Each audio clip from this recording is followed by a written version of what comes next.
Sveiki. Aš turiu vieną tokį klausimą vis tiek. Aš nemanau, kad didžioji dalis žmonių gali būti taip valdomi, vat kaip mano ta kanclerė. Tai tenais yra valdymas konkretus, ten yra sekta ilgametė valdo. Bet ar čia esantys žmonės yra valdomi? Ar čia tikrai ateina tie, kur skaitydavo karštą komentarą ar laisvą laikraštį, buvo mano followeriai ir neidavo į kontaktą, čia kažkoks tai yra nerealus dalykas. Ir aš tokių sutikdavau ir vos nestraipsnius mintinai moka, o priešiškai reaguoja. Ar čia tokie irgi atėjo? Aš suprantu, iš nugydymo klano tai aišku čia sėdi, nes reikia treniruotis, kaip ten, treniruotis kalbėti kaip aš, kai ten mano nugydytoja prirašysi klėdesių. Aš niekada nesakiau, aš niekada nežinojau, kad man dar ir herpes yra akyje. Aš iš jos sužinojau, kaip jinai aprašė. Jie, reiškia, stebi, žiūri vos ne šitą mano akis, mano veidą ir nustatė, kas yra. Plus man fioletinis, juk fioletinį dažą pylė.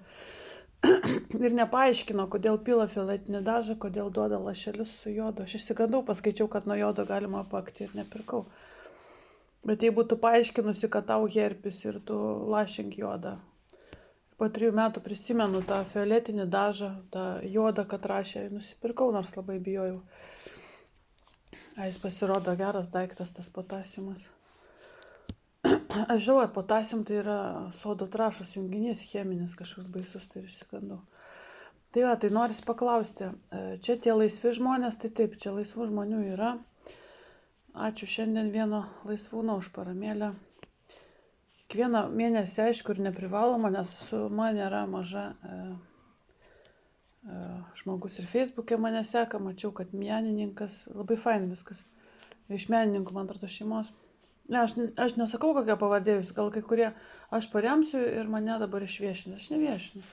Aš tik tai pakomentavau, kad gavau, bet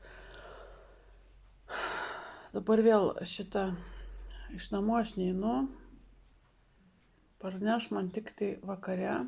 Užsakyčiau Barborą, bet dar trūksta pinigų, bet tikėtis pinigų, reiškia, aš negaliu. Kuo daugiau, žiūrėkit, kai sektos valdo, kuo daugiau darai, tuo mažiau gauni. Tai čia yra, kai yra atvirkštinis, tai yra valdymas, tai yra arba saugumiečiai, arba sektos. Normaliai, jeigu šitiek klausytų, žiūrėtų, tai jie norėtų, kad tas streamas eitų, ne? O jeigu žmogus dabar pietum turi košės ir jisai turi jūs linksminti, tai aš gali būti, kad nelinksminsiu. Va dabar vaškės tai turiu pusryčiams. Ir kažkam, reiškia, aš tai žinau, kad kanclerė tai kaifuoja. Jeigu kažkas nepavalgo, va tėtė mano bandė badu numarinti, tai ten kaifas tiesiog. Ten dabar slaugos namuose tai bijo nevežti, bet buvo pradėjusi bajerį, kad atvežė kažko ir nebeveža. Tai sakau, kodėl tau nebeveža? Eisi vėl ją ginti, ten priklausomybė jau, Stokholmo sindromas. Taigi sakau, jeigu tu nevalgysi tarp pusryčių, pietų ir vakarienės, netauksi svorio. Turi tau vežti. Tai parazitka jau buvo pradėjus nevežti. Tai sakau, tu jai liepk, kad atvežtų ar bandelę, ar bananą, ar dar kažką. Tai taip, tai aš žinau, kad yra žmonių, ne žmonių kategorija, kurie kaifuoja, tai mano tokia buvo aplinka ir universitete, jie atiduodavo stipendiją bilekam, kad tas praėstų, prataškytų, kad tik tai ne man. Ir tada ten visas tas stilius, žmogus negali tada nusipirkti ten kažkokių tai blizgančių kostiumų, tada jį galima pašiepti kažkaip tai. Bet tu, kai negali nusipirkti prabangesnių drabužių, tu įpranti prie paprastesnio stiliaus ir tu paskui jau pakeis nelabai gali, nors aš kostiumus tai labai mėgstu. Bet tada tas, va, ir tada gali klijuoti, ta parazitė kanclerė, aš nors kostiumą visą turiu spintą, irgi atvažiavo vieną kartą iš kapinių. Aš nenoriu, kad mane tai pamatytų, tai sakys, kad kaip ir dukra, mama, tai čia yra toj sektoj, va taip va sakoma. Nes jinai stengiasi, jinai labdarinius drabužius man kaišiojo mokykloje. Aš sakiau, aš nufirfinau jos labai gerą švarką. Už labai daug pinigų. Jinai trolikė pamatė ir patempė lūpą, bet nebeatsiėmė. Aš nešiau labai gražus ir tiesiog mano dydžio. Nes ir jos va, struktūra mano dydžio, bet jinai mažesnė yra. Tai jai visko būdavo gaila kitiem, drabužių, maisto. Jinai pati dabar 100 kg sveria ir Ir nedaug dievė mano tokie klausytojai, tai jum gaila, kad jum čia varo naktimis informacija. Jum gaila, kad pavalgo jų. Aš nesuprantu šito dalyko.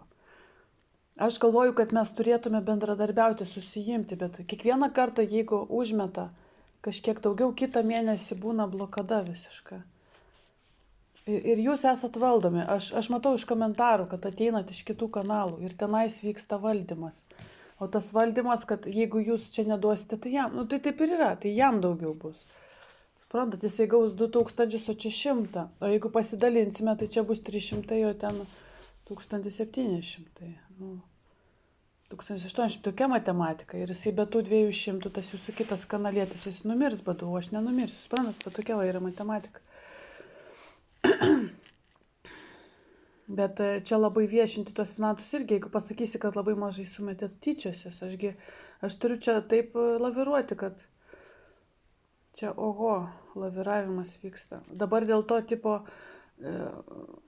čia viskas yra išbandyta, čia filmuotas ir stream, ir nestream, ir su makiažais, ir be makiažų, ir kiekviename streame keičiant vis naujausius marškinėlius ir nieko, suprantat, jeigu sekta yra, sekta netobulėja, sekta laikosi to paties, sekta tarpusavį net pasikalba, kiek tu išsiuntei, tai aš tada nesiųsiu, reikia palaikyti tą patį lygį, skurdo lygį, suprantat, kad tyčiotis iš žmogaus.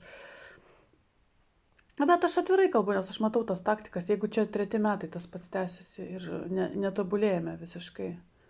Auga peržiūros, o tarpusavio supratimas neauga. Aišku, man dabar rodo, kad labai daug yra vyresnių žmonių, tai aš suprantu, pensijos mažos, aš ne vatutis, aš tikrai nesitikiu, kad žmonės nuo pensijų siuntinės, bet tie, kas dirba, galėtų prisidėti. Ir galėtų ne tai, kad čia vienas yra super rėmėjas vienas, kai trinktelna, ir tada jau kiti sėdi. Tai ne taip veikia tokie projektai, tai tokiuose projektuose žmonės galėtų po labai mažai prisidėti ir būtų labai daug. Bet kai sėdi ant nulio, aš šitos pozicijos visai nesuprantu. Nesuprantu, žinokit, aš analizuoju metais, iš kur čia, kas čia per organizacijos, kas čia per saugumai, kurie taip išmokino. Ar anksčiau žmonės taip elgėsi? Ne. Ar jeigu tau patinka kažkoks projektas, turim tai sėdėti